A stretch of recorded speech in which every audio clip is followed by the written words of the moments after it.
حضرت لقمان علیہ السلام اللہ تعالیٰ کے نیک اور دانا بندے تھے۔ اللہ نے آپ کو حکمت و دانائی عطا فرمائی، جس کی وجہ سے آج بھی آپ کی نصیحتیں انسانیت کے لیے مشل راہ ہے۔ حضرت لقمان علیہ السلام نے اپنے بیٹے کو جو نصیحتیں فرمائیں وہ قرآن مجید میں سورت لقمان میں محفوظ ہے۔ آپ نے سب سے پہلے فرمایا، اے میرے بیٹے، اللہ کے ساتھ کسی کو شریک نہ کرنا، بے شک شرک بہت بڑا ظلم ہے۔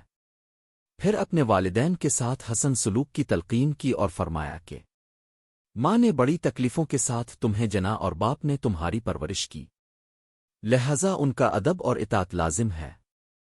حضرت لقمان علیہ السلام نے نماز قائم کرنے، نیکی کا حکم دینے اور برائی سے روکنے کی نصیحت کی، ساتھ ہی یہ بھی فرمایا کہ مصیبت پر صبر کرنا عظیم کام ہے۔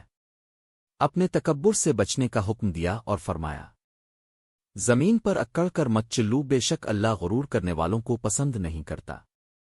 آخر میں اپنے فرمایا، اپنی آواز کو پست رکھو کیونکہ سب سے بری آواز گدھے کی آواز ہے۔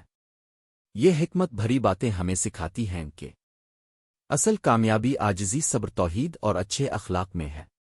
میرا یوٹیوب چینل اسلام کی باتیں سبسکرائب کریں۔